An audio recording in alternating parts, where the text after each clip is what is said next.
Good evening.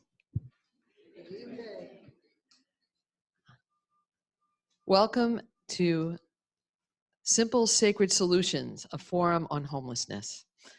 We are completely blown away by the amount of people that have signed up to attend either in person or online.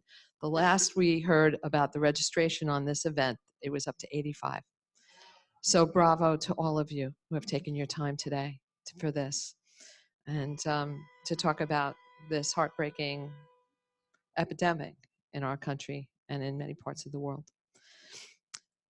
So we are grateful to you all, and we know how much and how busy most of your lives are. So taking this time to do this is a lot out of most people's lives. So in this evening, we're going to be talking at some point specifically about New York City. And just want everyone to know that this is applicable to wherever you are in the country or possibly in the world. So please be mindful of that as you take in this information. Before we start, I'd like to take a minute to recognize and thank the other One Spirit in Action leaders and team. Well, first of all, I'm Reverend Sonia Ketchian, and with me is Reverend Judith Adler. And also here in our space, volunteering with us, is Reverend Lynn Liston on tech, on webinar, Reverend Debbie Schlein, Reverend Ann Lieb, the soon-to-be Reverend Donna Cohen, and online I think we have the soon-to-be Reverend Heidi Tesmer. And we miss today very much Ty Holmes and Laureen Williams that are also part of the leadership team and took a big part in making this happen. So to share a little bit about our background, we are the Sacred Service and Activism arm of One Spirit Learning Alliance. And we were founded in 2013. And since that time, I could share a little bit if you're interested in some of the initiatives we've been involved in. So a few would be, we've led drives for victims of domestic violence and homelessness, for the residents of Flint, Michigan, and also for Syrian refugees. We've marched in the Women's March, March for Our Lives. We've marched in the Pride March, and also, what else? The Climate March. We've led peace note campaigns and rolled up our sleeves to do the physical work in a Sandy rebuild in Brooklyn. We've partnered with the United Nations NGOs, with 2 of them, on various events such as the International Day of Peace and another event on global interspirituality. Most recently, we facilitated a series of consciousness-changing conversations on religion and violence, Islamophobia, racism, and tools for conscious conversation. So next, to talk about logistics.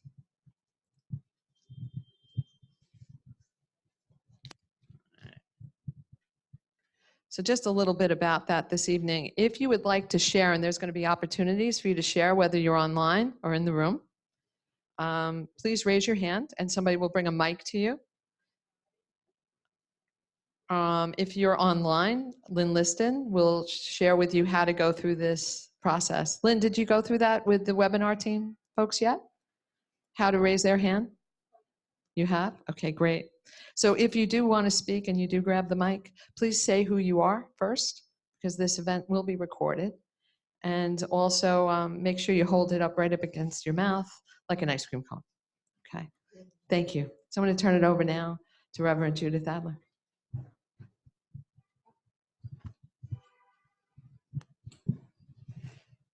Hi, welcome, and thank you all so much for taking the time to be here.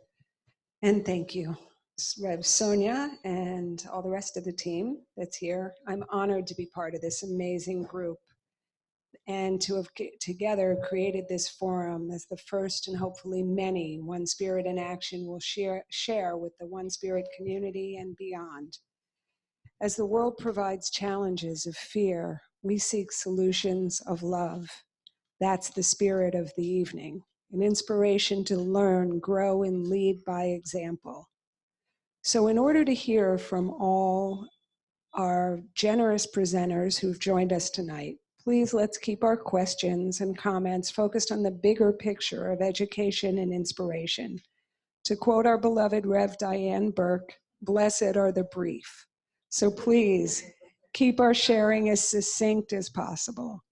No worries though, we'll address specific questions about where, when, and how to be of service afterwards tonight.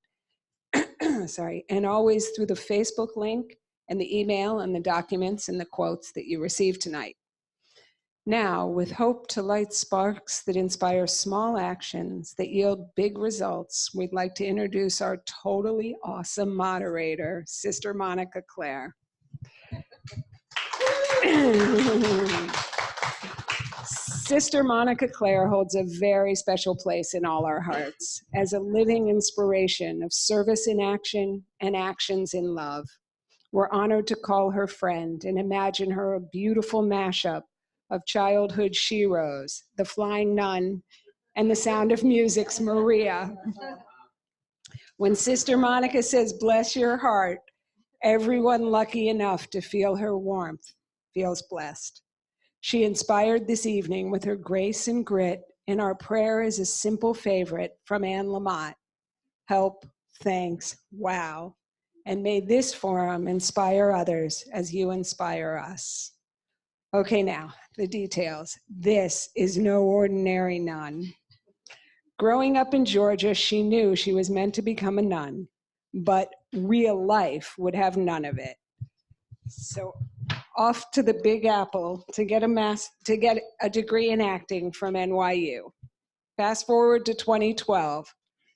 After 20 years in motion picture advertising, her soul finally got top billing. She helped found and run a ministry to the homeless at St. Mary the Virgin Episcopal Church in Times Square. She graduated from the Inner Spiritual Counseling Program at One Spirit. In 2018, she went back to the convent, Community of St. John the Baptist in Mendham, New Jersey, where she is now the director of novices. She's studying now for the priesthood, which will add even more of her light to a world so in need of it. So without any further schmooze, it is with much gratitude that we introduce Sister Monica Claire. Thanks, everybody. I like this microphone. It matches my cross. Isn't that nice? Nice accessory. All right, it's up to me to kind of give you the roadmap for tonight and let you know what's going to be happening. First of all, we're going to do a little opening exercise. So don't worry, you don't have to take off your shoes or lay on the floor or anything like that. It's a very simple exercise where they're going to talk about setting some intentions for tonight and talk about some questions that you can keep in your minds as we go through the program tonight. And then after that, I'm going to give you a little spiel about how I got involved with the homeless and tell you about what happened at St. Mary the Virgin. And then Reverend Sonia and Reverend Judith, that's the opening exercise. Then we're going to watch a short video from an organization called Rescuing Leftover Cuisine. After that, Brother Damien, one of these lovely friars up here, is going to talk about the ministry to the homeless at St. Mary's. And he's going to talk about how to form healthy boundaries when dealing with that kind of a ministry. And then the other lovely friar up here, Brother Thomas, is going to talk about his work with the Emergency Shelter Network. Is that right? Or is it something else? Okay, good. And then we're going to hear from the lovely Reverend Chris Portelli about his work with the New York Legal Aid Group, Project FAIR. They connect people with legal services, help them fill out forms, and do a lot of things. We'll talk more about that later. And then we have another special celebrity guest star, Patrick Bonk. Am I pronouncing that correctly? From Breaking Ground, which is an unbelievably fantastic organization that is advocating for homeless people and finding them housing in New York City and beyond. And then we have Yehudit Moak, who's going to talk to us about the respite bed program at CAMBA and what they do. Very exciting. And then Reverend Sonia is going to give us some tips about street ministry made simple. She's done some really incredible work with figuring out how you can help in small ways that make a huge difference. And then she's going to tell us about simple ways of sharing the love. Interesting. Reverend Sonia and Reverend Judith are also going to talk about homelessness and pets, and also Reverend Debbie as well. She's going to talk about homeless people and how to cope with dealing with their pets. And then Reverend Sonia and Reverend Judith are going to tell us about sacred activism. That's a lot of stuff, isn't it? It's a lot of stuff. That's why I'm talking so fast. But I promise you we're going to get to all of it. The other thing is, if anybody has to go to the bathroom, we're not going to take any formal breaks or anything. If you need to get up and stretch, go to the bathroom, get something to drink, just do it on your own schedule and don't have to sit here waiting. Oh my God, are they going to ever have a break? Because we're not. So you can just get up and go whenever you feel like it. And I think now I'm going to turn it over to Sonia, Debbie, and Judith to do the opening exercise.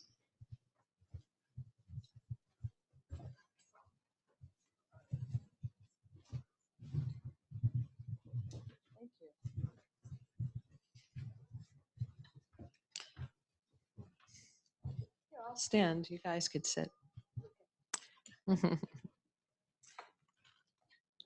As in all things in life, so much of it is what we bring. So let's take a moment to think about what we bring, what we believe, and what we feel on the topic of homelessness. We have a little writing exercises that we'd like to share with you. So please, if you have a notepad with you, please pull it out. And if you need a pen and paper, we have some paper outside, and hopefully we have a pen for somebody. They need it.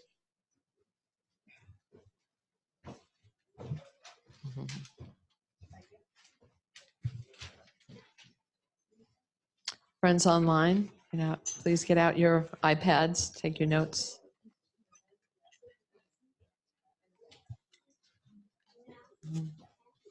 Mm-hmm.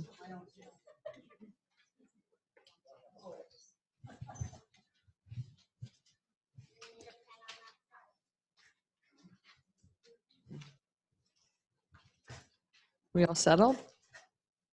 Okay. So our actions are born from our consciousness. So in these few minutes, we're going to get a little clearer about what's going on inside of us. So before we begin, let's all take a deep, centering breath.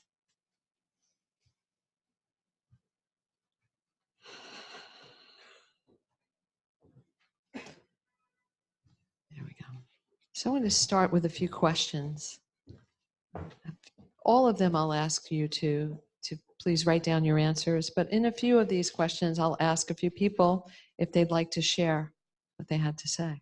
The first question is, what brought you here? And what is it that you would like to take away from this evening? So we'd like to invite two people to share, two people in the room and two people online, to please share what their answer is to that, and also if they could keep their answers succinct, that'd be great. Would anybody like to share while they're here what they'd like to get out of the evening? Donna? Hi, Donna. So what brought me here is that I feel the issue of homelessness is so enormous, and I am looking to find out how to begin to make a difference. It seems so big.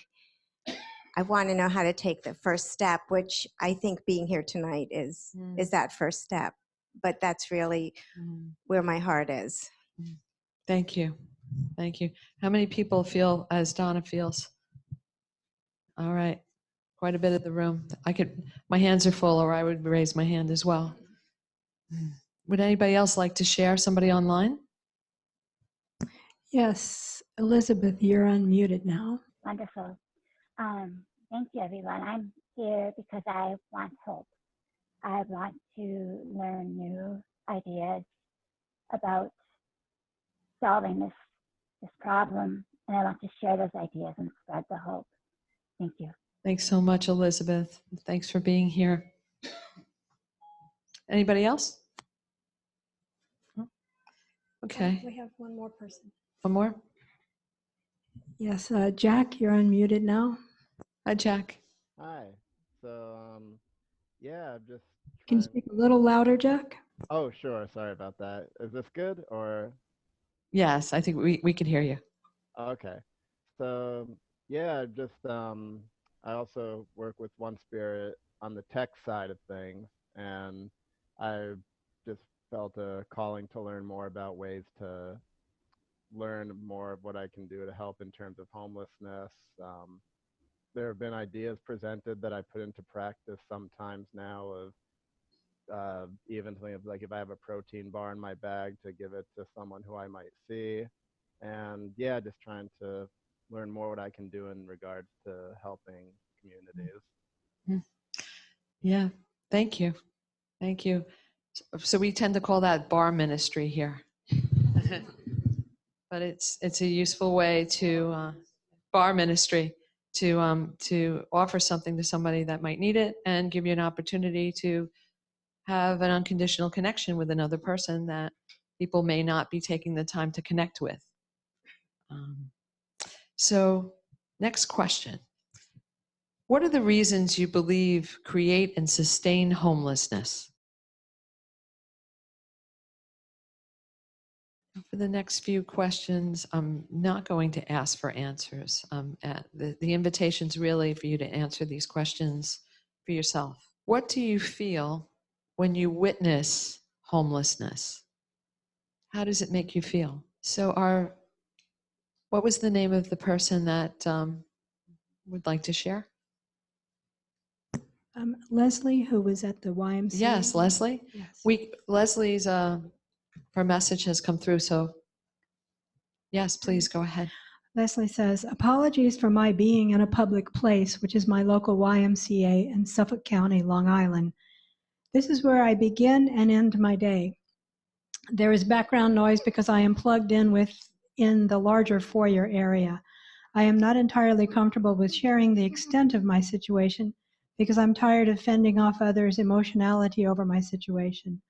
I am comfortable with telling you that I do not have a typical house that I am living in. I do not have a kitchen or bathroom as a result. Thank you for right now. I am here for information on behalf of others and for ideas for myself. And in capital letters, I do not consider myself homeless. I have a legal address through the franchise of UPS. Mhm. Thank you so much for sharing, and thank you for being with us today. And we'll look to you for your feedback as we move into our day. Thank you again.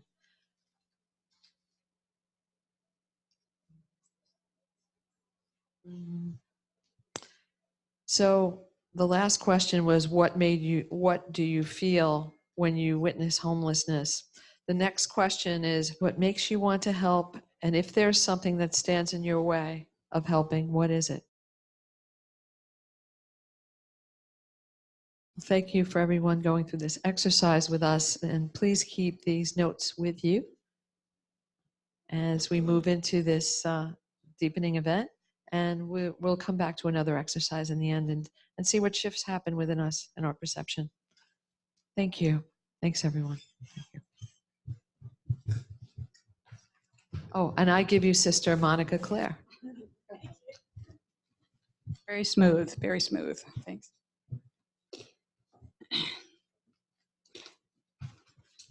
Well, if everybody's done writing and thinking, if you need a couple more minutes, I can give you that. Everybody's okay? Okay. All right, I'll tell you a little bit about myself and about how I got involved with helping the homeless against my will. And I'm going to tell you some of the things that I learned during the time that I was working at St. Mary the Virgin and the homeless ministry there. These are things that worked for me. I'm certainly not going to be directive and tell you that they're going to work for you, but I'll just tell you what my experience was. As you heard before, I became an Episcopal nun in 2012. I joined the community of St. John Baptist in Mendham, New Jersey. I had moved there from Los Angeles, California. I'd been living in Los Angeles for about 23 years. I worked in motion picture advertising. And I thought that I was joining a convent in the bucolic loveliness of northern New Jersey. And then in 2015, the Mother Superior said, "We're sending you to New York City." And there's a church, St. Mary the Virgin, which is on 46th Street between 6th and 7th Avenue. It's a beautiful space. It's a very quiet place right off Times Square, the bustle of Times Square. It's about a half a block off Times Square. And so when I went to St. Mary's, I said to them, I'm a photographer, I'm a graphic designer, I can help you with your capital campaign, I can do all kinds of visual stuff to help you raise money. But everybody in the parish kept asking me, what are we going to do about the homeless? Every day for the first couple of months, people kept coming up to me and saying, you know, what are we going to do about the homeless people? And it was because the rector of that church, Father Stephen Girth, many years ago decided that since the church is open from 7 a.m. to 7 p.m. every day, he was going to allow homeless people to sleep in the pews, no questions asked. A lot of homeless services in New York City, they require a letter or something that proves that you're actually homeless. And St. Mary's, with no security guards whatsoever, decided to just let anybody sleep in the pews. And they've been doing it for many, many years. And I would say to the people in the parish, we're doing plenty for the homeless. We let them sleep here, right? And if you want to do something else, feel free to do that. I'm going to be over here at my computer doing graphic design. Unfortunately, God's plan for me was very different from that. And in addition to all the parishioners constantly badgering me about it, one of the priests there, the curate, Father James Ross Smith, has a very pushy, insistent husband named Jose Vidal. Every day, Jose would come into my office and he would sit in the chair right in front of me while I was busy trying to get work done. And he would say, what are we going to do to help these homeless people? And so he somehow hypnotized me into doing it. The first thing that I was forced to do was, there was a law firm in the area in Midtown, and they decided that for their February heart project, they were going to give us 278 hygiene bags for the guys who were sleeping in our pews, because their employees would cut through the church from 46th to 47th Street to avoid the crowds on Times Square. And they felt sorry for these guys that they saw sleep in the pews. So, of course, because I lived in an apartment in the mission house at the church, I was on premises and I had to do it.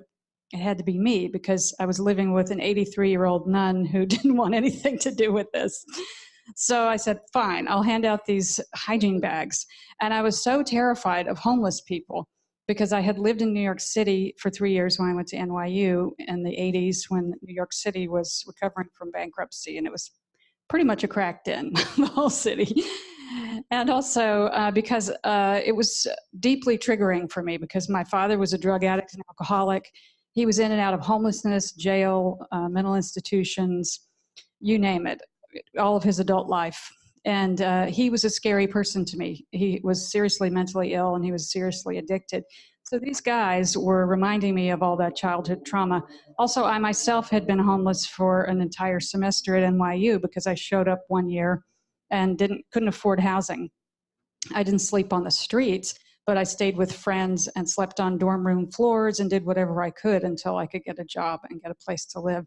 And it was so traumatic and so terrifying for me that I had nightmares about it for about 20 years. So it was very triggering for me. And I was trying to get over the fear of handing out these hygiene bags by just, if the guys were really drunk or high on drugs and they were sleeping it off, I would wait until I saw them go to sleep. And then I would put a bag there and just sort of scamper away because I didn't want to engage with them. There were more men than women sleeping in the pews. The men that were sleeping in the pews were, I mean, I'm like 5'3", I'm a pretty small person. These guys were like this. They had probably, in my mind, just gotten out of jail or a mental institution or something like that. I was absolutely terrified of them. But then I had a vision. I really and truly had a vision.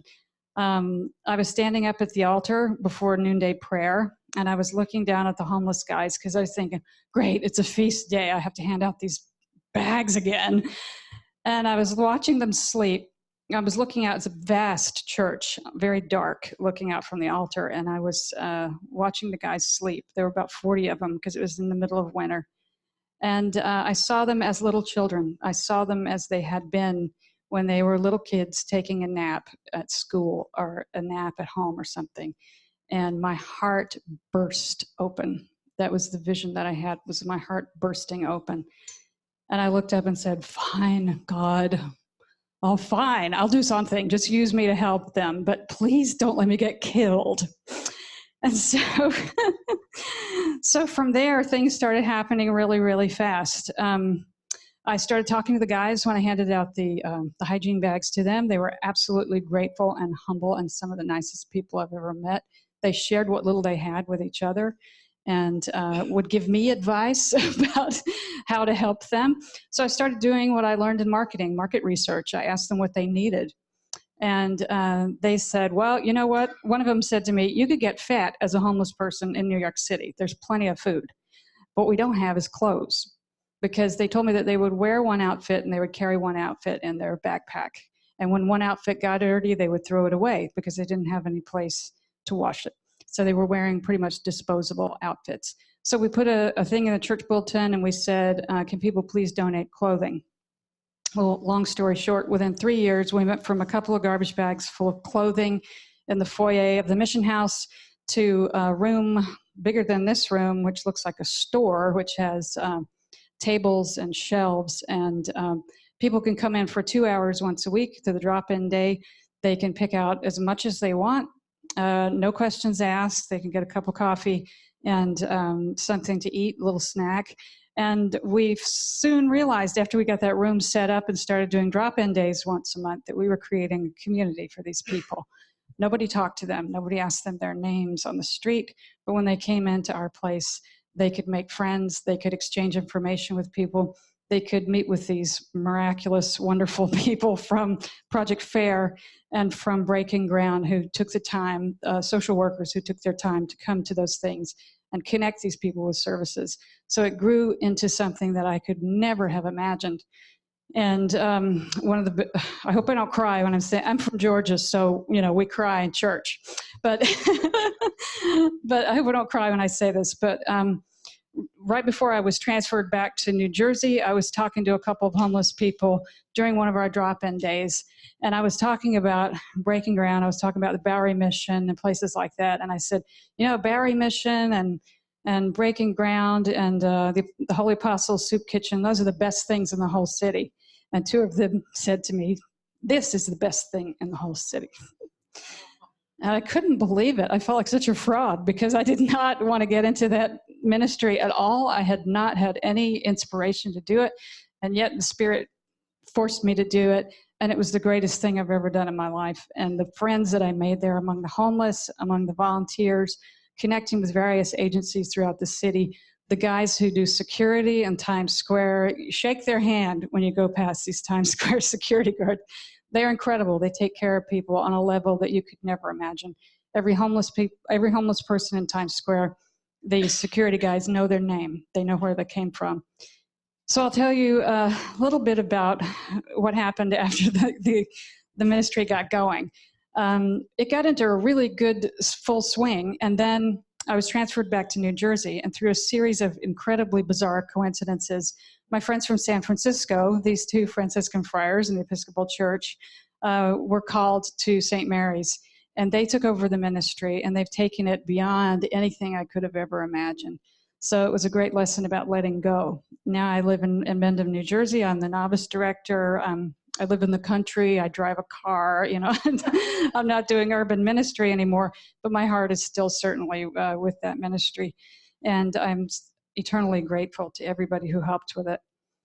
I'll tell you very briefly some of the things that I learned that could possibly help you when you're thinking about getting into this business of helping people. The first thing is something that I did by accident. Every homeless person I talked to on the street or anywhere, I asked them their name and I asked them where they're from. Because a lot of people on the street, people don't talk to them. And if they do talk to them, they don't have a name. So it's very important to find out where they're from and what their story is, some of it. They won't tell you all of it because some of it's too painful. On the other hand, I also learned from other homeless agencies to never, ever give them money. I know it's very tempting to do that. I used to give everybody $1 that I saw. And instead, we started giving them MTA cards because they always need a ride somewhere. If you can find people, especially tourists who are leaving the city, they can donate their unused rides. Gift cards to McDonald's, Dunkin' Donuts, places like that where they can get to a bathroom so that they can wash their face and also get something to eat. Yes, McDonald's and Dunkin' Donuts are not the best nutrition in the world, but it's really more about the coffee in the bathroom. Also, I told a lot of people who would come and volunteer with us, they would start to get overwhelmed and they would start to feel very, I always tell people the devil is despair. If you start to despair that the problem is too overwhelming and that the, people's problems are just too much for you to deal with, that's the devil. We got to fight that because the way to not despair for me is to constantly tell myself two things. Number one, you cannot save everybody. Number two, you can't fix anybody. All we can do is to direct people to the professionals who can help them and who can help fix them, because I'm not a professional. I'm just a nun. Also, please try very hard not to get lost in the fantasy of being the white savior, rescuing the noble savage, because that's very demeaning to the people that you're trying to help. You have to listen to them, ask them what they need, and respect their boundaries. I see people, giving their leftovers to people. That's very nice, but it's also very nice to ask them if they want it, because the homeless people at St. Mary's would constantly tell us people were giving them stuff they didn't need. And some people, believe it or not, because of various things, prefer to live on the streets.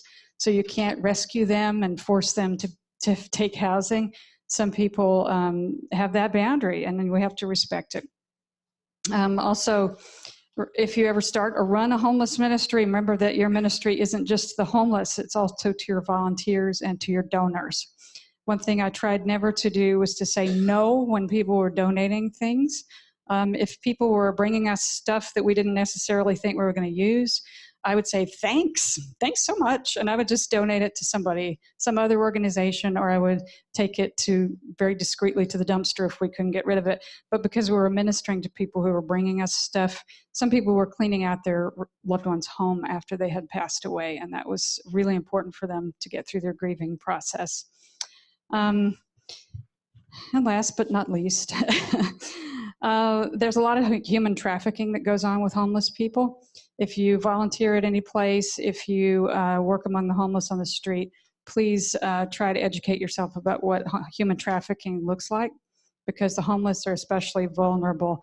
Our sisters in England are funding a program called the Kluwer Initiative, and I've put business cards out there with my name on them.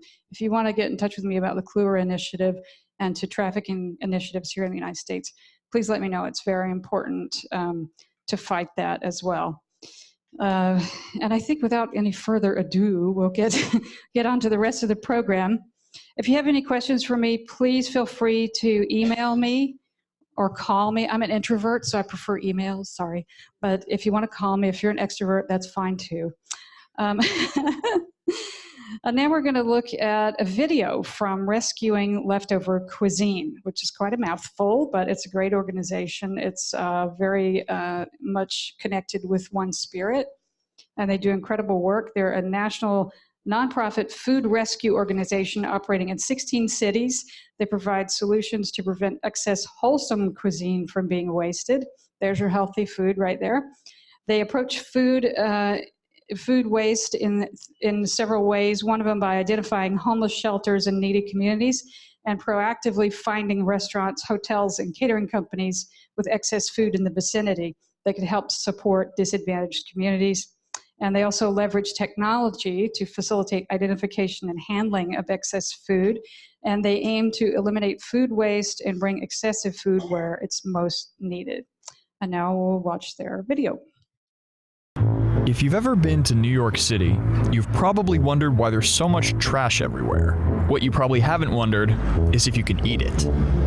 But a lot of that trash is food, more than 20%. In fact, Americans throw out more food than any other category of trash, including plastic, paper, metal, wood, glass, and rubber. I'm Scott Bixby.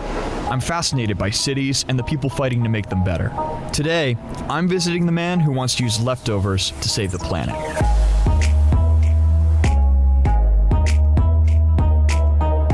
This is Robert. Robert hates food waste. Out of the 100% of food that we produce in this country, how much do you think we actually consume and how much do you think we actually waste as a percentage? I had no idea. Turns out the number is pretty shocking. 40%. Yes, almost half of the food produced in the US is simply thrown out. That 40% of the food that's being wasted every single year is actually enough food to feed the entire American hungry population 3 times over. How many people is that? That's 75 million Americans. Wow. It's just ridiculous how these two issues kind of coexist. So you guys are the ones filling the gap. Well, you also, because you're volunteering. Yeah. Yes. Oh, right. Today, I'm volunteering for Robert's nonprofit. It's called Rescuing Leftover Cuisine, or RLC, and the premise is pretty simple. Take excess food from restaurants and deliver it to food pantries and homeless shelters. All right, put me to work. What do I grab? Today, I'll be helping one of the 15 or so food runs the RLC coordinates in Manhattan every day. All right. Good to go? Hunger is nothing new to Robert. Growing up in Queens as the son of Korean immigrants, Robert's parents worked hard to provide for their children. My parents struggled a lot because they sacrificed a lot, and as children, my brother and I mean, we didn't really understand what was going on, but we grew up knowing what hunger was and kind of understanding why we have to eat everything that we have, because we don't know when we're gonna have another meal. This kind of hunger is called food insecurity. Robert's family wasn't necessarily starving, but they would occasionally go hungry in order to make ends meet. In New York City, 1 in 6 residents is food insecure, including nearly 1 in every 4 children. And in the United States, more than 49 million people live in food insecure households. Fortunately, despite their struggles, the sacrifices that Robert's parents made paid off. He ended up getting a full ride to NYU and landed a secure job at JP Morgan. But Robert eventually decided to leave his safe job on Wall Street to pursue a full-time career in leftovers. What was that like for your parents? They, made so many sacrifices. Like, how did they feel about you, moving into a completely different career track than they were planning? Yeah, my parents were very opposed in the beginning. When Robert saw the difference in what he could accomplish with an hour of work on his own versus an hour of work at a big company, he realized he had to leave finance. When I explained that to my parents, they started to understand, and then they actually were the first donors of Rescuing Cuisine. Today, Robert has an army of volunteers from all walks of life. And on this run, a handful of them were able to deliver 160 pounds of food in less than an hour. That's enough food to feed 133 people. To see the impact these donations have, I pitched in at one of the shelters where RLC delivers food, New York City Rescue Mission. I can't believe it matches my real hair. The mission is a full-service shelter, but the thing they do the most of is feed people. A lot of people. We're feeding in excess of 300 or 400 people every single day. We have food probably we couldn't afford to buy that we're able to offer to our guests. Really good meats, great desserts, well-prepared vegetables. It really is a special thing for our guests. Until groups like RLC are able to expand, the mission will still have to purchase the bulk of its meals, a situation that's all the more ridiculous in a city literally overflowing with food. Obviously, buying that much food for 240 people a week is probably going to be, that's not easy for any nonprofit to handle. I'd love to get to the point where we don't have to buy any food. There's enough food in the city that's thrown away right now that I know that could be the story. New York City isn't the last stop for Robert and his partners. They've expanded to 12 cities already. But Robert doesn't just want to save lives, he wants to save the planet. It's not only just about the fact that people could eat that food and not starve, but also food waste contributes to a lot of environmental concerns. When food goes to landfills, it basically is stacked on top of each other and can't aerate, which is why instead of emitting normal harmless gases in nature, it actually emits methane gases, which are 20 times worse than carbon dioxide. So to reduce as much waste as possible, RLC creates regular reports for the restaurants they partner with. That way, their partners can see how much food they're wasting and adjust their buying habits accordingly, even if it means smaller donations for Robert. Thanks so much. But convincing restaurant owners is just the beginning. Retail food waste is only part of the problem. A large portion of food waste, more than twice that of retail, comes from regular consumers. So the next time you buy extra food at the store or prepare more food than you can eat, Robert would like you to consider using that time and money to try and help others. It's my personal belief that there really has to be a big cultural shift, but I would say that it begins with individuals and everyone can make a difference. Well, that's pretty amazing. Well, next we're going to hear from our Franciscan friars. They are friars, they're not monks, so don't call them that. This is Brother Damien, Brother Damien and Brother Thomas. They are Episcopal Franciscan friars with the Society of St. Francis in the Americas, which is a branch of the Worldwide Society of St. Francis. Brother Damien is going to be speaking to us first. He was professed in 2017. Do you really serve as the provincial secretary Wow. That- wow, that sounds very lofty. And he also works at the Church of St. Mary the Virgin in New York City, where he assists in the parish office, the homeless ministry, and a weekday Eucharist. He has lived in San Francisco, Los Angeles, and New York houses of the Franciscans. He's also an emergency medical technician, and he has 2 adult sons and 2 young granddaughters. Oh, okay, so I'm going to turn it over to you. Thank you, Sister Monica. We took up residence at St. Mary's about a year ago, and the very first reaction we got from all of the folks that we were working with in the clothing ministry was this side eye. What have you done with Sister Monica? They've gotten used to us. They've gotten used to us, but everyone still misses you. So I'm going to be talking a little bit about boundaries in ministry of working with people who are experiencing homelessness or housing instability or any other variety of poverty-related challenges. And by the way, I want to thank Leslie for that very important point that she made of how people identify. We assume that sometimes, especially in ministries, organized ministries, we assume that the people we're working with are quote unquote homeless. And that can become an identity that we label people with. And it's not a very positive one in our culture now. So people experience homelessness. It's not who they are. It's a condition they experience. And some people experience a variety of conditions. Some housing instability, like couch surfing through friends, or some who are underhoused. They live in a place that is insufficient for their needs, and so on. So, but I've been asked to talk about boundaries in doing that work, and I've been given a very good example of boundaries because Sister Monica said you have 10 minutes, and I don't do 10 minutes very well. So I have brought a kitchen timer, which is going to warn me when it's 5 minutes, and then we'll do it again. In the interest of efficiency, I wanted to make 5 points, but 5 bullet points sounded like it would take up too much time. So instead, I've brought 5 letters, and letter number 1 is B. B is for boundaries. When you hear the word boundaries, please just shout out what does that make you think of? And I'll include in shouting out, if you want to type that to our moderator here, I'm sure she'll be happy to shout them out for you. Space, boundaries, safety, control, limits. What else? Respect, okay? Stop. Respect. Autonomy. Restrictions. Strength in knowing who you are. There's a deep thinker. Make a note of them. We need to talk to them later. What else? Cultural differences. Okay. All right. Boundaries are all of those things. And boundaries, depending on whether we're talking about, and a lot of what I will talk about here is boundaries in organized ministries to people experiencing homelessness and related conditions. But the principles will cross the board very easily for setting individual boundaries in your daily life as you interact with people who may be in need, and even beyond this particular issue. Probably one of the number one things that we get associate with boundaries in this area is the word rules. And that can be a very negative type of word for a lot of people, particularly those of us who are in spiritual and faith traditions that are, let's use the word progressive, which may represent quite a few of us in this room. I know it represents me.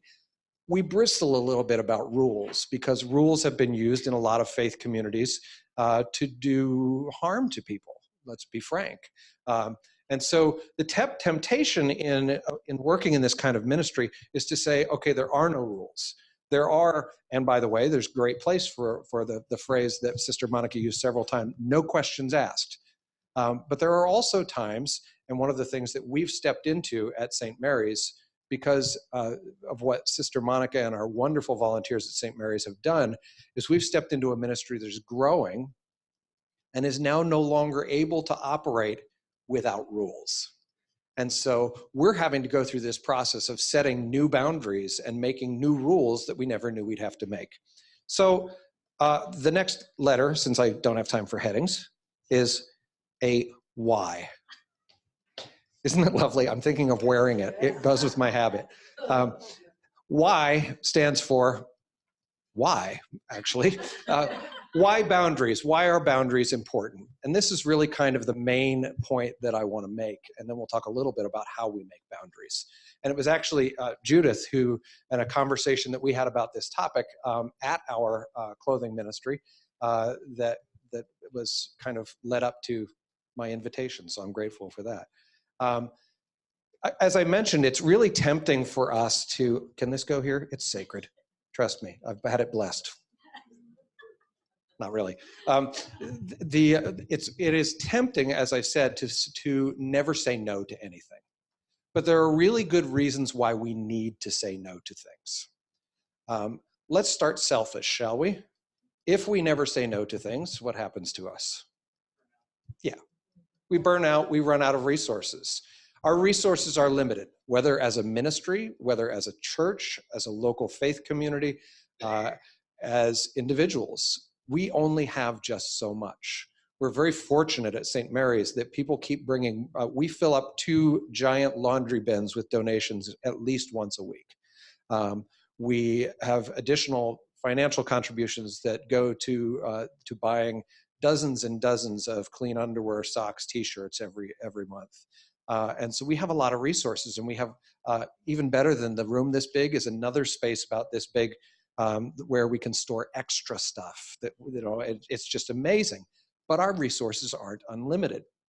And so we have to set boundaries that help to protect our resources and thereby help us to serve the maximum number of people in the most effective way. Why else might we need boundaries? Shh. See, this is why I don't do 10 minutes well. Okay.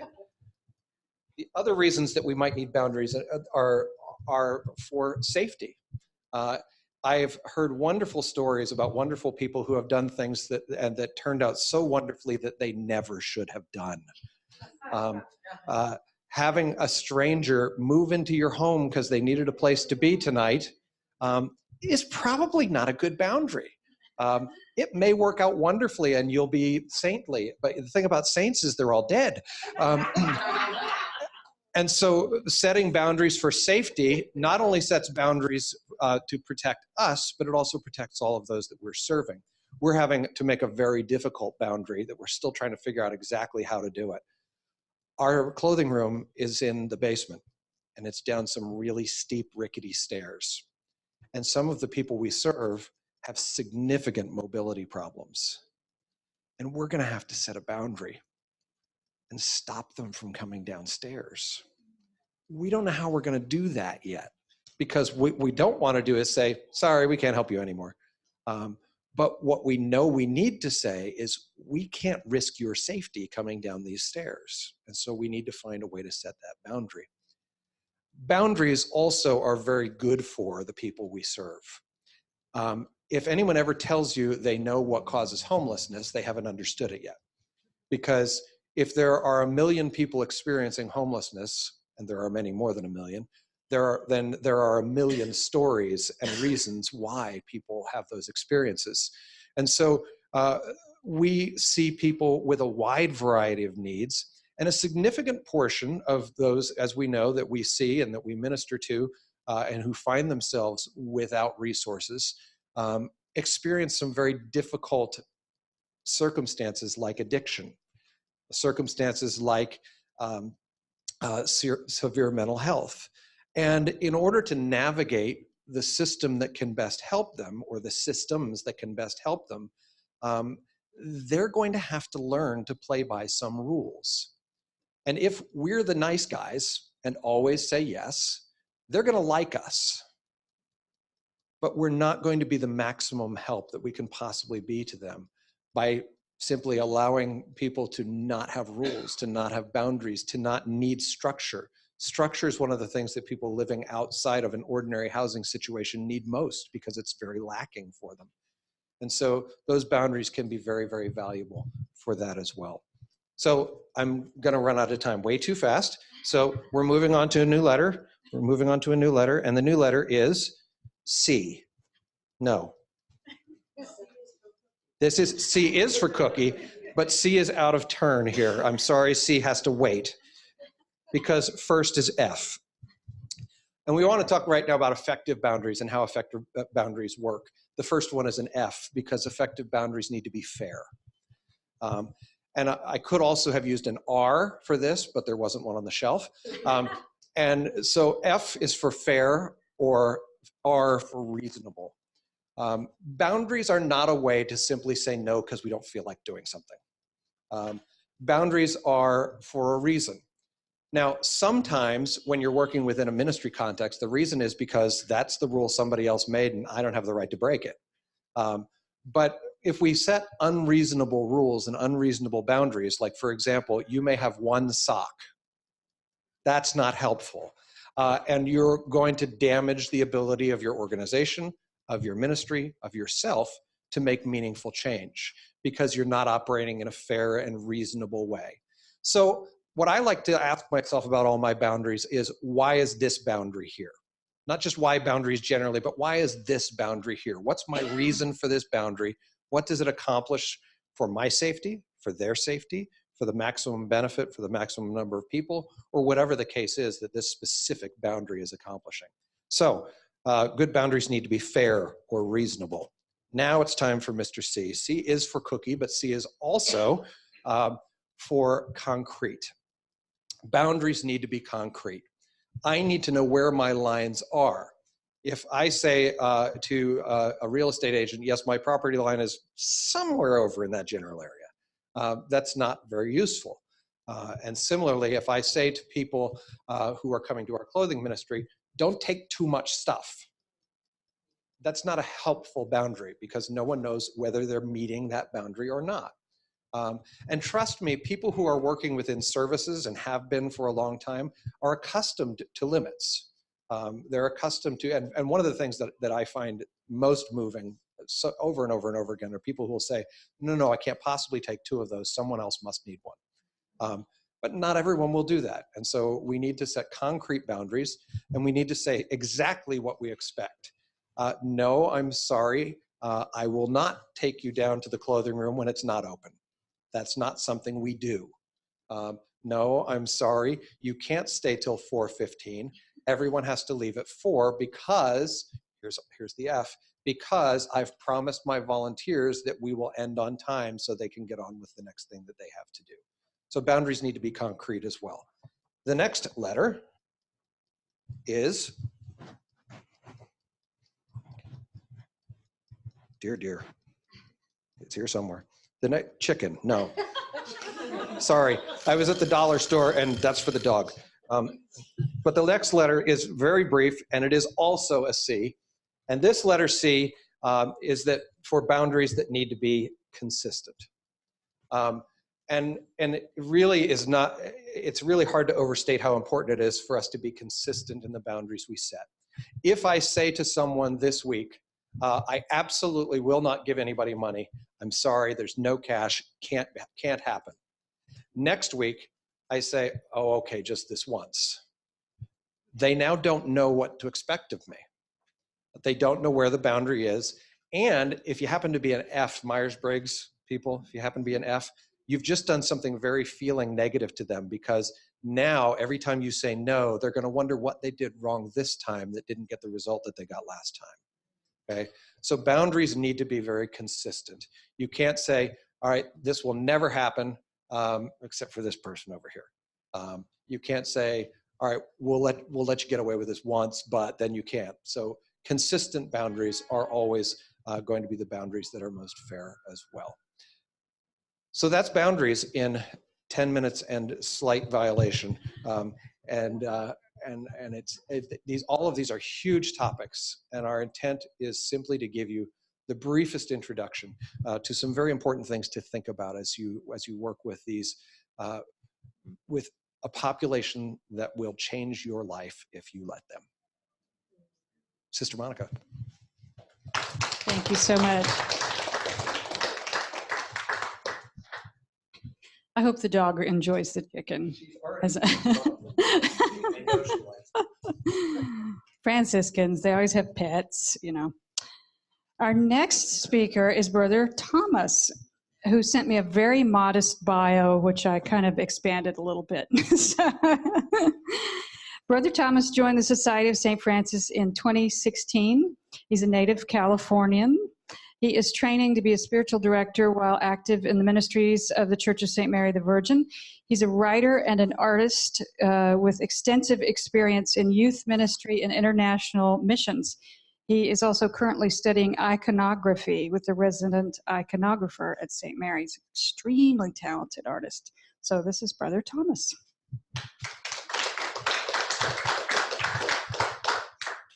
I'm a little afraid to know where you found those true statements. I'm going to sit. I'm going to tell you about the Emergency Shelter Network, but in order to do that, I have to tell you a story, which starts about 20 years ago. For those of you who are from New York, you know this story better than I do. I've got it third, fourth, fifth hand. Mayor Koch decided to streamline homelessness services because of something needed to be done. Something always needed to be done. And so the idea was to streamline the services. That way they could actually be more efficient about what was going on. And one of the byproducts of doing that was that the churches and houses of worship that were helping were suddenly not allowed to help anymore because they weren't part of the streamlined process. And you can only imagine how well that did not go over. So out of that resistance, actually, came the Emergency Shelter Network. And what it is a conglomeration of houses of worship that work with the city intake centers, with the city, in order to provide shelter.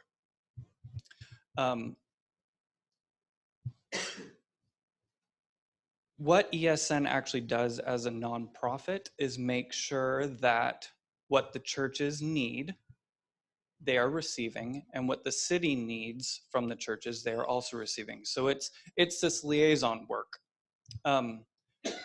which gets tricky. And it's about boundaries, and it's about conversation and dialogue, and it's about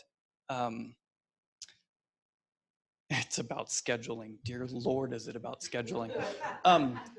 Which Yehuda can tell you about, because God bless her. But it's working with the people who have these limited resources and want to give, but how can they actually do that when you have 92,000 people living on the streets who need to go through a streamlined process? And what does it mean when you open your doors and are ready to receive 5 people? You have everything for 12, but you got 5. Well, it's because of the system and you know, all these different things. And so it's working with people in order to help people. About a year ago, ESN, Emergency Shelter Network, joined with NIDIS. Ready for the acronyms?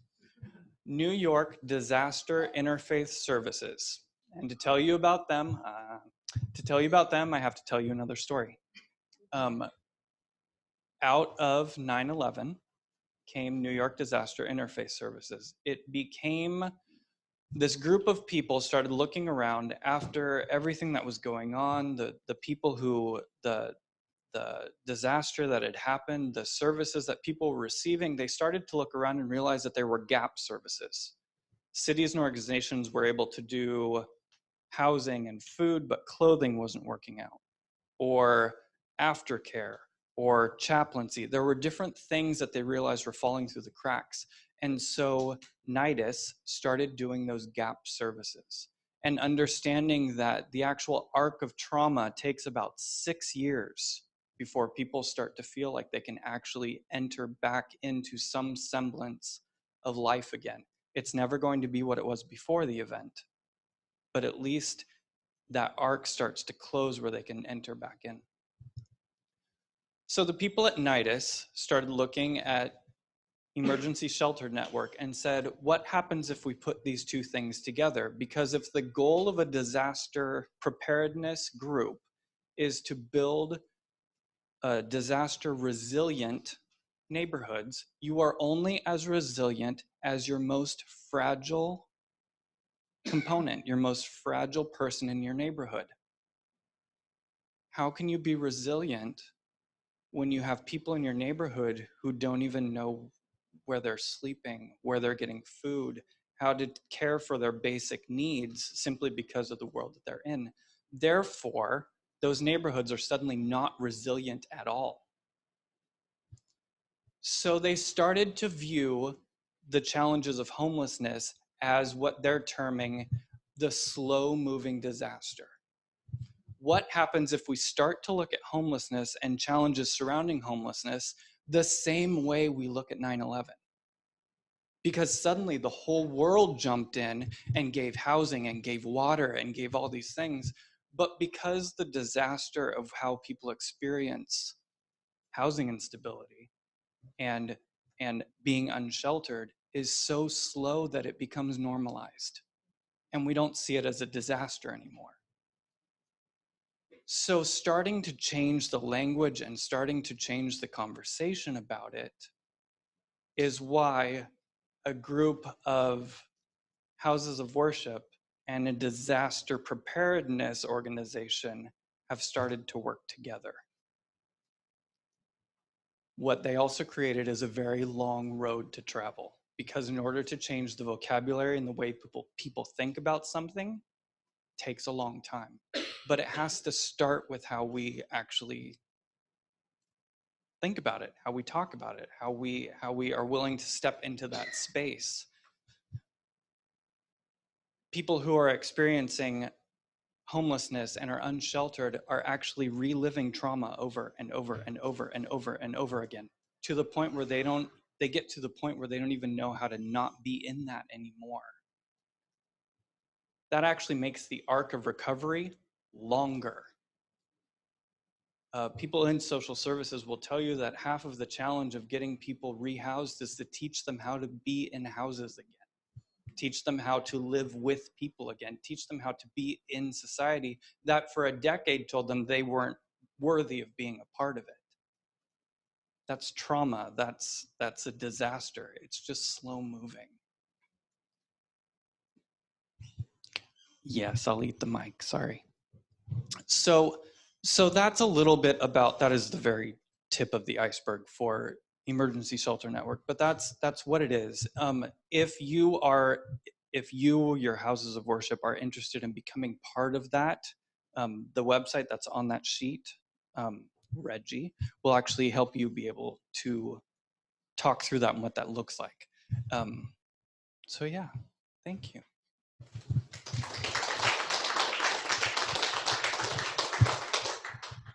Thank you so much. And thank you both for what you've done for the homeless people of Times Square. The next speaker for tonight is my good friend, Reverend Christopher J. Portelli. He was ordained as an interfaith and interspiritual minister by One Spirit in 2016, where he also completed their interspiritual counseling program in 2018, alongside me. He's a coordinating attorney at the nonprofit New York Legal Assistance Group, NYLAG, in Manhattan, where he founded the Economic Justice Clinic in 2010. The clinic trains law students in poverty law and allows them to provide free legal services to low-income and homeless New Yorkers with attorney supervision. He also directs Project FAIR, a legal help desk that does outreach to homeless and low-income New Yorkers in need of assistance with fair hearings and public benefits. And he and his team participate in the monthly drop-in days at St. Mary's. Chris? Thank you. I'm going to sit down too. So just a little bit about acronyms. There's so many, especially in the area of law that I practice in. NILAG, the New York Legal Assistance Group, is a legal services organization. We provide free civil legal services to those who need it. We're about 300 attorneys and about 50 support staff and about 1,000 volunteers. And the organization known as Project FAIR is a joint venture with the Legal Aid Society, another huge legal services organization, about 3,000 strong. And we partner with them so that we set up a legal help desk in the Administrative Fair Hearings Center in Brooklyn. This is where anyone who's on public benefits, no matter where they may live or hang out, because you don't have to have an address to be on food stamps or public assistance or to get Medicaid. You have to eventually get a place to receive mail, and there are organizations that will help set that up for you. So we set up a legal help desk there because people are coming from the Bronx, people are coming from Queens, every borough, because they're having a problem with their benefits or they're having problems with shelter and housing. They need legal assistance, and we become a live intake point for folks. One of the populations that it's most difficult to bring legal services to are the homeless. And we use, we're lawyers, we like to say we wear white hats and our hearts are in the right place, but oh man, do we label all the time. So we have sheltered homeless, those are people who are in organized shelters. We have street homeless, those are folks who are literally living on the street. And then we have the undomiciled. Those are people who couch surf. They don't have a permanent place to live, but they're not out on the street either. And reaching out with free legal services to those who need it, to the population of street homeless, is the most difficult. And explaining that they can get access to benefits if they need it is even more difficult because the system is broken. It's very difficult. They have to fill out forms. They have to go to meetings. They have to have face-to-face interviews. They have to be fingerprinted. They have to agree to be drug tested. There are many, many obstacles, and we try as best we can to reach out to them by going to the drop-in center. We always have at least one attorney and one either law student or paralegal. Sometimes we can have, depending on the month of the year, sometimes we could have 5 or 6 folks in a team. And we try to do our best to explain the services that we provide. And at the same time, if somebody needs help with a legal problem that may be a little bit outside our bailiwick, but it's something that we can do, we'll help them too, either by finding a referral for them or by taking on the issue ourselves and trying to help them, trying to reach out as best we can. We invite them to come to our office. Our office is downtown on Water Street, and it's right 2 blocks from the Staten Island Ferry, so we're way downtown. But if they can get there, sometimes we have Metro cards that we can give out. Sometimes the drop-in center provides Metro cards, and we try to do our best to bring legal services to those who it's most difficult to reach. And we try not to label, and we try not to pressure anybody into services that they don't want or don't need. We very much try to say to them, we're here, here's what we do, here's how we can help you, let us know if there's something we can help you with. Project FAIR, FAIR stands for Fair Hearing Assistance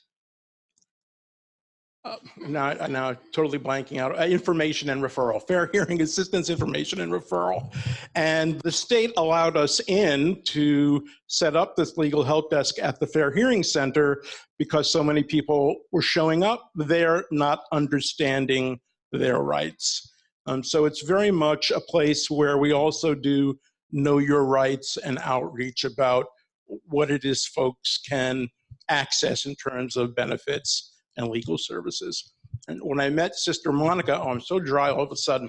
When I met Sister Monica in ISC, which is also the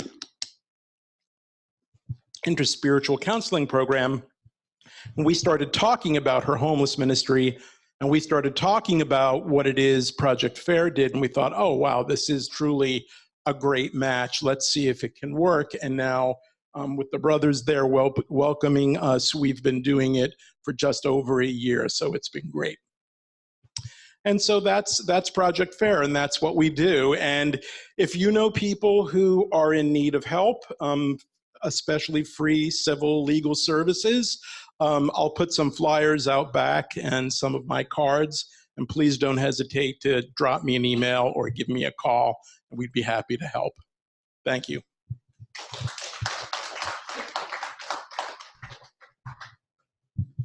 Thank you so much, Chris. He's one of the busiest people on earth, so it's just incredible that he's here tonight. I'm so grateful for all of you coming. The next speaker is Patrick Bonk from Breaking Ground.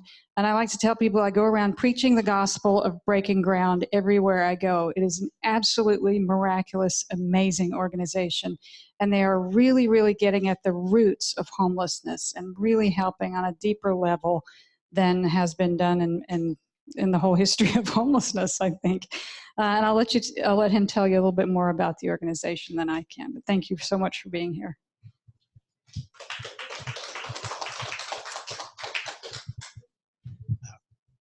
Thank you so much, Sister Monica, for the invitation. And really, you know, it's really wonderful, the constellation of organizations that are working with people who are experiencing homelessness, to have the Church of St. Mary the Virgin, to have Canva here, who we work with in Brooklyn a lot through the Gathering Place and definitely through supportive housing, to have NILAG, who your mobile unit was at our drop-in center, like I think 6 weeks ago. So it's you know, there are lots of different organizations who are working and trying to work together to address this issue as well, and that is really important. So let me tell you a little bit about Breaking Ground. We were founded in 1990, and really founded to renovate a building that's not very far away from here at all, on the corner of 43rd Street and 8th Avenue, the former Times Square Hotel. And at that time, it was a residential hotel, had fallen into really terrible disrepair, and the city was looking for somebody to take it over and revitalize it. And a small group of people came together and wanted to try to bring to scale a model of housing that had come into its own in the 70s and 80s, and that was called supportive housing. So maybe take one step back. In the 70s and 80s, there was this big push to deinstitutionalize people from former psychiatric institutions across the country. And really supportive housing sort of grew out of that as in response to that, because when the federal government and the states decided to do that, they also didn't create new housing resources for people who were coming out of those places. And so the supportive housing movement grew as in response to that situation. And what supportive housing is pretty simple. It's affordable housing, so rent stabilized affordable housing paired with on-site supportive services. And it sounds very simple, and it is, but it works. And it works. People with serious mental illness, people with active substance use disorders can live in the community and really do well over time in supportive housing. So that's how the organization was founded, and since then we're now up to 20 buildings and 3,800 units of housing. And we did a couple of other things along the way. So in the early 2000s, we started a new model of street outreach that has really taken hold in the city now. And that really was to go and find people where they are, meet them where they are, and provide services to help them overcome housing. As was so eloquently stated, there's a lot of ways into homelessness, but there are a lot of roadblocks out. And so what our outreach teams really are working on doing is breaking down those roadblocks, getting them out of the way, and really helping people overcome homelessness through multiple different ways. And that includes through getting access to benefits and entitlements and other types of services. And that also means sometimes a stay in transitional housing. So we have about 300 units of transitional housing that are specifically for the longest term homeless individuals. And then, and the beauty of it is that those outreach workers can walk alongside people all along the way, from where they are on the street to transitional housing, if that's the step they're going to take, or directly from the street into permanent housing. It's not an instant, doesn't happen overnight, but it is a process that really works. And so we have about 150 people who are on the streets, not all at once, but 150 people 24/7 across all of Brooklyn and Queens and right here in Midtown Manhattan. So if you call 311 in any of those areas, it's a breaking ground team that's going to come and visit somebody who might need help on the street. So that's something I think not everybody knows, that if you know somebody on the street who is in need of assistance, or if you see somebody and you ask them if they want to see an outreach team, the easiest way to get an outreach team to them within an hour is to call 311.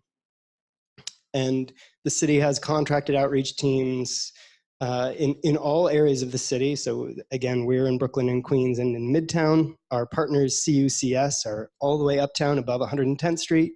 We have partners at Goddard Riverside Community Center who cover the other areas of Manhattan. And then it's Bronx Works in the Bronx. So there's outreach teams available 24 hours a day, 7 days a week to visit individuals where they are on the street and work with them in whatever way they are willing or ready to work with us right now to help start overcome some of the issues that led to and are keeping them homeless. I think I'm going to leave it there. Thanks very much. Thank you so much. See, I told you they're great. And I'll tell you a little bit about how I got to know them. I just emailed them because I'm an introvert. I don't like to talk on the phone. And somebody immediately responded within the same day from Breaking Ground, as busy as they are. And they said, yeah, we can send 2 social workers to the Church of St. Mary the Virgin once a week to talk to your guys in the pews. They gained their trust. They became friends with them. And, this population has been let down in so many ways, so many times. And these social workers just very quietly and very lovingly formed friendships with these people. And it was just incredible. Our next speaker is Yehudit Mok. She's the operations manager of the Respite Bed Program, which is one of the programs offered by CAMBA, C-A-M-B-A. The Respite Bed Program houses, in partnership with churches and synagogues across New York City, people who are experiencing homelessness. The churches and synagogues provide meals, and then the volunteers have dinner and sleep over. Yehudit has been a social worker with a focus on group work for decades. She has worked with different populations, the Jewish community, senior citizens, and she has worked extensively with volunteers. She's a native Brooklynite, and her family has lived in Brooklyn for many generations, so she's seen how devastating the various housing policies have been to people. Welcome. Thank you so much for coming.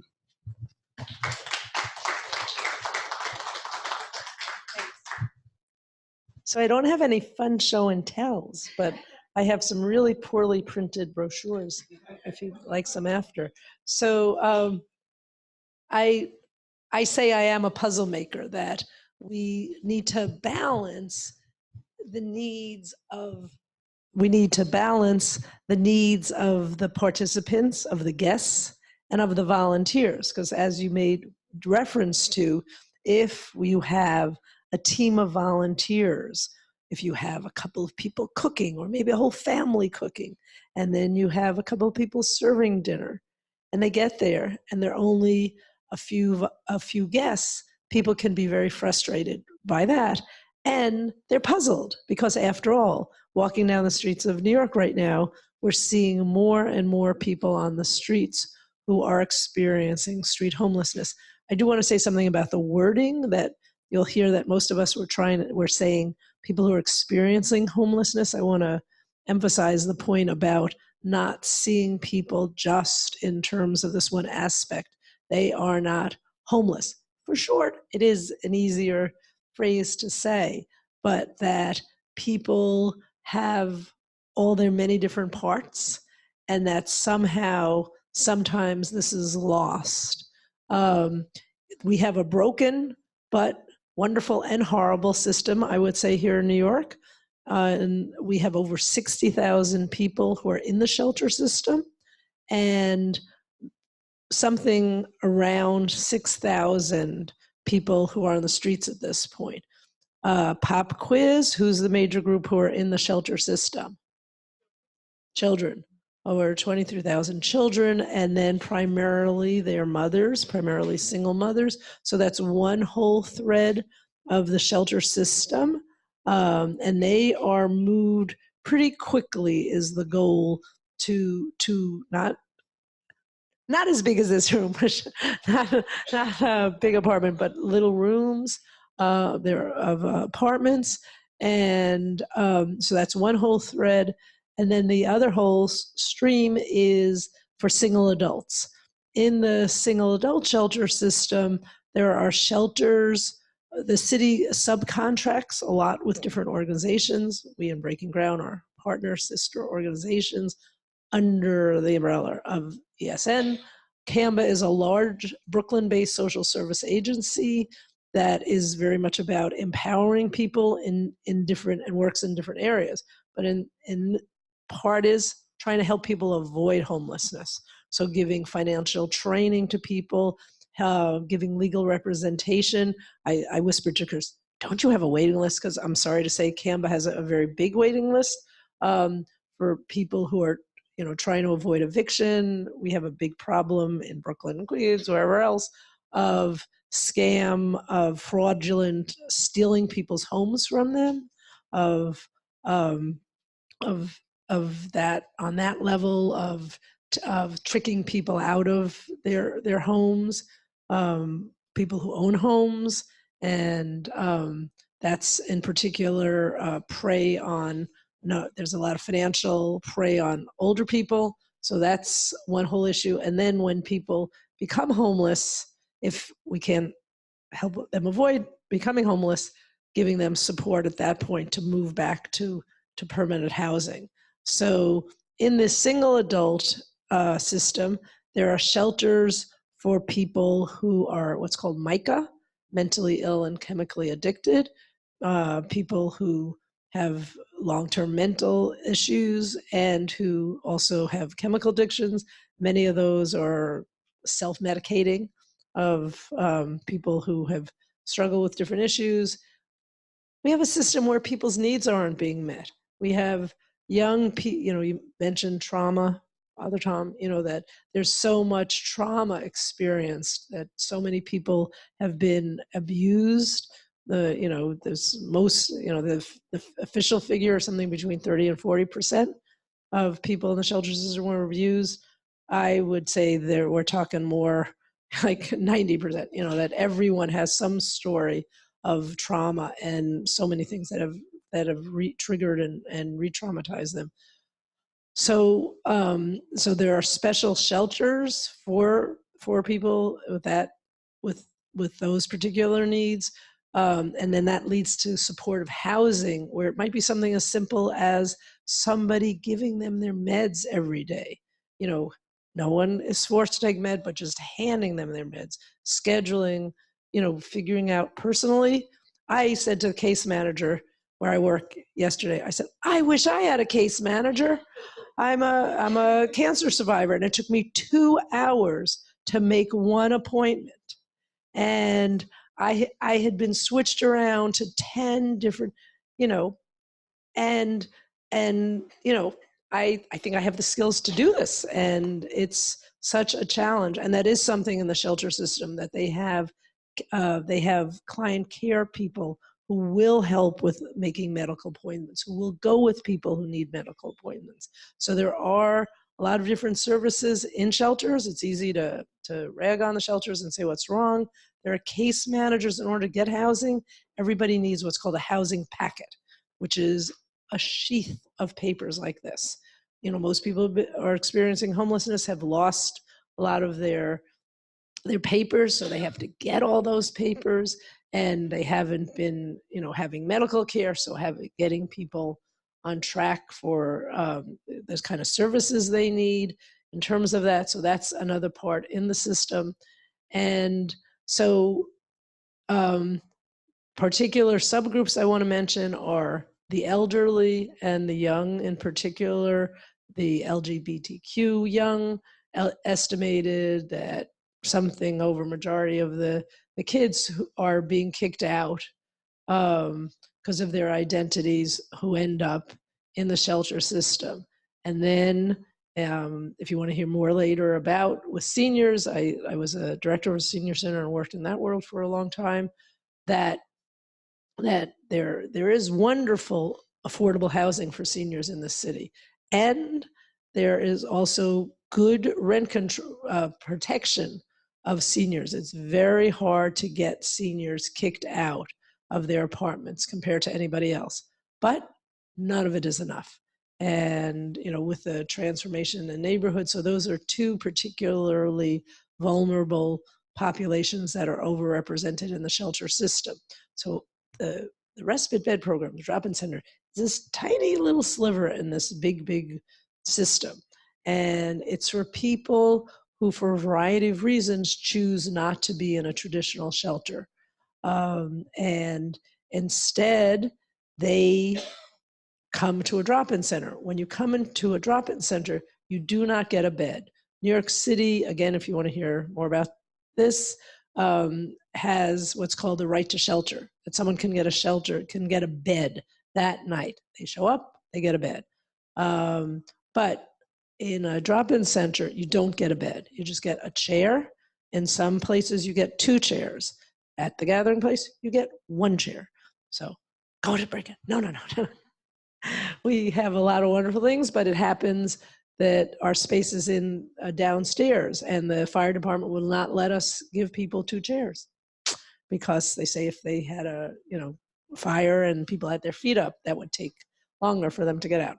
So those people of this tiny sliver who come to a drop-in center, who are screened and deemed appropriate to be around volunteers, get to go to the sites. And what do they get at that sites? They get wonderful volunteers who cook a meal, have fellowship with them, and stay over. And those are different parts. So in terms of getting people involved, you can reach out to people who like to cook.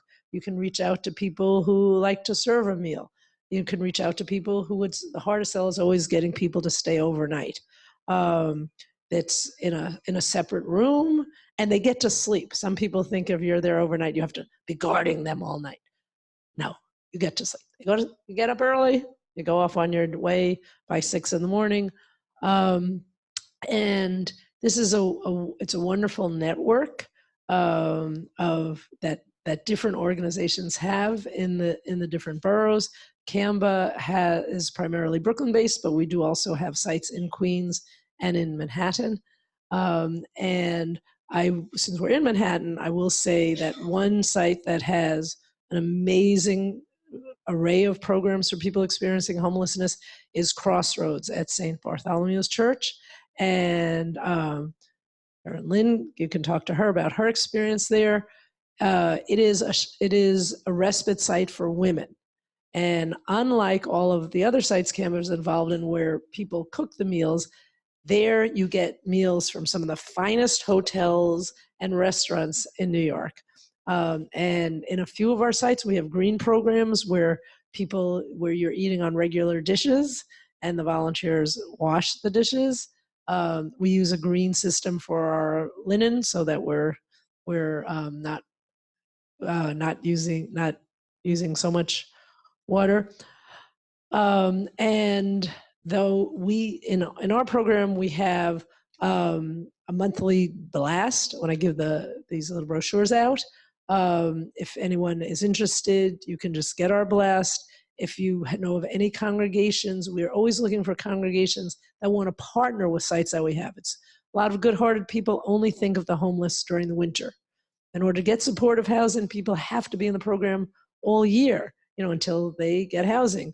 So in the summer, for example, we have, I don't know if you know Brooklyn, but in Park Slope, there's a huge spire in Park Slope. That's the Old First Dutch Reformed Church. Huge building, small congregation. 10 different congregations each take a week at that church during the summer. So enormous need then. Very quickly, a couple of other things. In terms of what do you say to people, both on the street and when you're in the program, the first thing you can do is give people recognition of their humanity. And I'm sure I'm preaching to the choir here, but that can make a difference. And I'm not denying that there might be situations where you might not feel safe. And be aware that's a boundary issue for yourself. Be aware of that.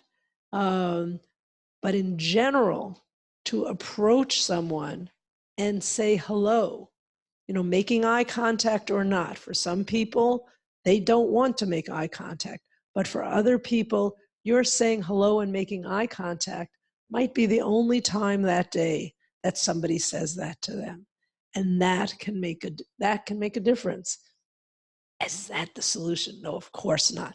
But in our sites, some people will say, so, we certainly train people not to do this, like, don't ask nosy questions, like, that's the simple of it. Like, do you tell strangers everything about the worst thing in your life? I'm Jewish. We have very different boundaries. And so I might. I just told you I'm a cancer survivor. I don't know any of you, right? So, however, in general, don't ask people, so tell me, why are you homeless? Or, there are ways to approach someone and they might share that. I have learned more about sports and scary movies since I've been involved in this program, neither of which were something part of my life, but I spent a lot of time around the guys, and those are cultural things that they enjoy, having regular conversations. And sometimes, again, challenge for me coming from my culture, being quiet. And, letting the conversation go or not go as people want it. So my last point, wrapping it up. Oh, I must say, I love everything you said, but I have a slightly different view about take every donation because it happens because there are duster and laundry machines. My office is at a shelter Canberra runs in Park Slope. People sometimes donate ripped up socks with holes in it, underwear, dirt, like disgusting things. And used boots with holes in it, stiletto heels, and that I think that you can, like dresses if they thought that they were recommending, for people to be out on the streets, they were great dresses for that. So giving people an idea of what are useful donations, foot powder, foot cream. Those are my two favorite things to tell people. Not necessarily, and you might have a different experience, and not people love giving their hotel shampoo and stuff. Well, in my experience, people who are on the street aren't someplace that every day they're going to be trading it in. And the people who are in the shelter system get that stuff. So that's not necessarily such a good thing. We want our volunteers to feel valued, but we also want the needs of the participants met, that are real needs, to help them move forward toward permanent housing.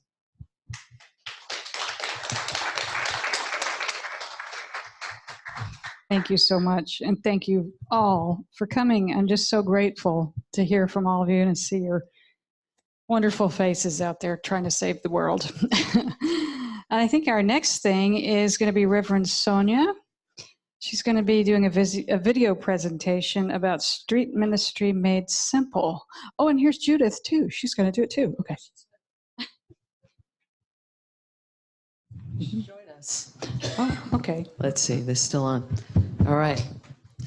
So when I was turning 60 years old, I decided to do something different for my birthday. I was tired of the parties, and I felt like life had, I needed to give something back. I realized that I never really had to struggle. I never had to go without a meal. I've never had to find somewhere to sleep, and I never had to be cold. So I invited my community to come together and please help me fill 60 backpacks with goods that we might be able to come together and give them out to folks in the city. I had done some street ministry with some other folks in One Spirit, and that really touched my heart. And at that same time, I was volunteering at ISC, and I was fortunate enough to have met Sister Monica. So Sister Monica gave me a list of the best things, the most helpful things that we could put in these bags. She also suggested that if you bring a lot of these bags over to the church on a Sunday morning or Saturday morning, there'd be a lot of people that would love these. So I sent out an email and to my community, friends, colleagues, and I was completely blown away at what people wanted to do, how much people wanted to help. I believe just about everybody that could say yes said yes. I started to receive, I created a Amazon wish list with everything we needed to fill the bags. My home was inundated with gifts from not just this country, from other countries. Things were being sent from other places in the world. I had also said if there was a note or anything that you thought would be touching, please, whatever you feel could inspire somebody, that would be lovely. And somebody had thought, I'm going to buy these hearts, these stone hearts, and string them on a necklace and put them in envelopes that say, you are loved. So people just continued to give. I just want to talk about one more thing about how astounding the giving was and how people want to help. I went to my dentist and I said, I told him what was going on while we're chatting, the usual dentist talk. And I said, and I told him what's going on. He goes, and I said, would you know where I could get, 60 toothbrushes and toothpaste and all this sort of thing? He said, sure, I'll have it for you. I get a call a few days later. I have 100 of each waiting for me. And he sends me a check for $260 just for the additional things that we might need. And when I went to thank him, his eyes filled with tears. And he said, the greatest sin in life to me, he's a devout Catholic, is to not give when somebody needs, is to turn my head when somebody needed. So off we go with these 60 bags on December 18th, a few years ago, with Sister Monica. And out we go with these heart envelopes and these bags. And if you're ready to play the video, the heart card that said you are loved with the necklace was given to everybody separate from the bag. Please. Documented this, friends, to hope inspire other people to do something different for a time of celebration.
Yes.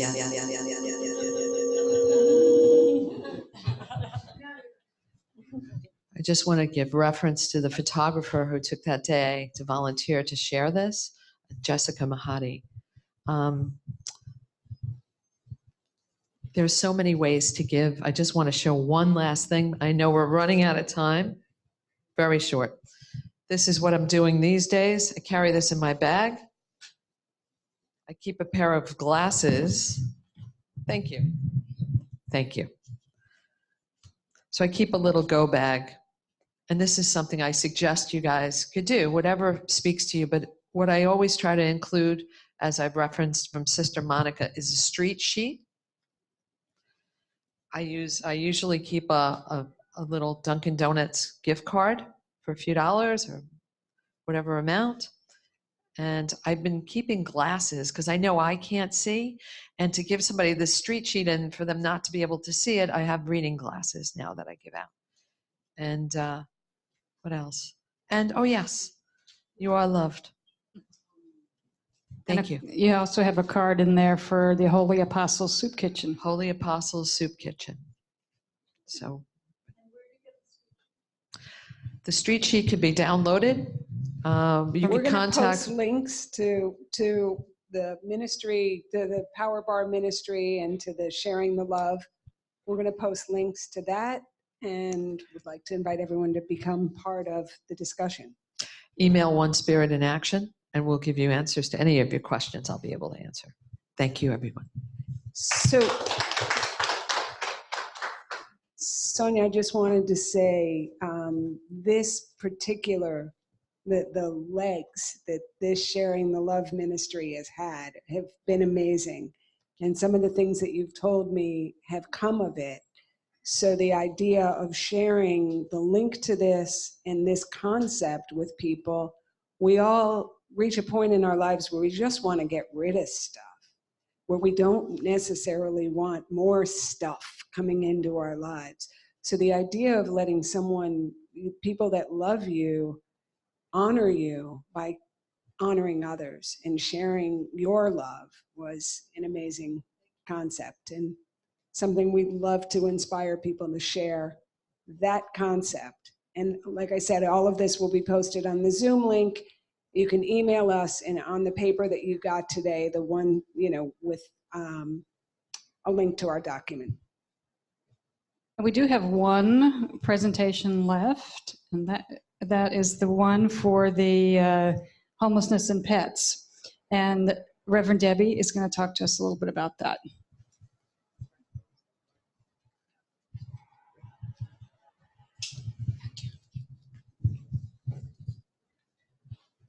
Okay, thank you, and I will make this brief, promise. Okay, so I'm here to just introduce the concept of homelessness and pets, which is in general the relationship between human beings, homeless or not, and pets is, I think, very much under-acknowledged and really not recognized. So I want to start with reading. This is a quote from HuffPost.com. It is an article by Daniel Wolf, and the title is called 8 Reasons Homeless People, quote unquote, deserve to have dogs. And I will do my addition, cats, birds, whatever animal companions. So I'm only going to read number 5. Again, this is 8 reasons. So here's number 5. And that is, the need for companionship is just as important as the need for food or shelter. Okay, I'm going to speak very briefly about 2 organizations that I am personally involved in. One is called Pause New York. Oh, thank you. Pause New York. And what it is, if any of you are familiar with Meals on Wheels, this kind of organization takes it just a little step further. So what we do, we go into the homes of these people are not quite homeless, but they are very financially limited. They're mainly seniors who are ill, disabled. And very sadly, because of the financial limitations and other limitations, they do have pets that they dearly love. And actually, for reasons beyond their control, they have to sadly give them up to the shelters, rescues. So Pause New York, we actually go into these people's homes. I go once a week, and I actually work with a lovely senior lady who is on dialysis 5 times a week. And I walk her little adorable Shih Tzu dog. And then we're a team. So there are other people on my team. So another day someone else goes and helps. And we have these homes all across basically the city. So that's one absolutely wonderful, wonderful organization. And we also do supply food. I've actually delivered food to a family and some other resources, again, not only to help the people keep their pets in their homes, but it also makes way to give space for the shelters and rescues to have additional space for other homeless pets. And sadly, there is no shortage of homeless pets. So, okay, one other organization I volunteer for, it is a rescue organization. It's called ALR, Animal Lighthouse Rescue. And what they do, they actually go to Puerto Rico and they rescue stray dogs. And the dogs are called Satos, S-A-T-O-S. And it's not a breed of a dog. It's just basically Spanish for stray dog. And they go there and just with so much amazing time and energy, they actually transport the mostly dogs, some cats, to New York, and then they either put them in foster homes. There is one doggy daycare called Camp Canine that will house some of these dogs, and then they are put up for adoption. I myself have personally fostered one of their lovely, adorable puppies who got adopted oh my gosh, I think less than 2 weeks. Another organization I personally am going to look into more. It's called, their name is Feed the, I did have a little, excuse me, my cheat sheet.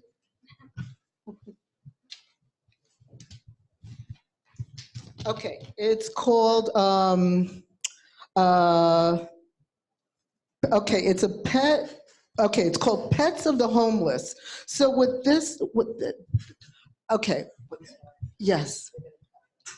Oh, they're gonna cut. So please contact me there. Can I just read one quote very quickly? Do I have time to read a quote? Lynn, do I have time to read one quote? Okay, I'm gonna read one thing and then please contact me for any resources. Okay, here it goes. And this is dedicated to my beautiful dog, Suki, who passed away over a year ago, and my lovely rescue dog, Mikey. There is a cycle of love and death that shapes the lives of those who choose to travel in the company of animals. It is a cycle unlike any other. To those who have never lived through its turnings and walked its rocky path, our willingness to give our hearts with full knowledge that they will be broken seems incomprehensible. Only we know how small a price we pay for what we receive. Our grief, no matter how powerful it may be, is an insufficient measure of the joy we have been given. By Suzanne Clothier. Thank you. Thank you so much. Oh. Oh, there we go. And what I wanted to ask the co-hostesses is, do we want to still do the closing exercise, or is everybody just exhausted and you want to go home and think Yeah, about we're gonna pass because Okay, we had so much Wanna more honor your wanted to time. add in, but there just wasn't enough time for it all. Why so don't we just thank take you. literally 1 minute, and Sonia, why don't you just read those last few questions, just to leave people with the idea of thinking what we learned here, what might have changed, what resources we've gathered here, and also as well what outreach. So all of us, when all the presenters are so gracious in giving their time, are also available. We at One Spirit in Action are available as mentors, as resources, in any way that we can help. So all of this will be listed on Zoom, on the documents that you got, so please reach out to us. You know, I think you just asked the questions. I think we're fine. I think we're good. So hopefully next time we'll have more time. Hopefully there'll be less homeless people somehow, or those people experiencing homelessness. Hopefully there will be less of that. Thank you, everybody. We want to thank everyone for coming, everybody on the webinar. And thank you to all the people at One Spirit, to Eileen Diane, Samuth, Eileen Fisher, Diane Burke, DeShannon, Bowen, Barnes Bowen, and to all the presenters that have been here and everybody that made this possible. God bless you all. Thank you. Thanks. Thank you. And thank you, Sister Monica. Thank you, Reverends. Thank you so much.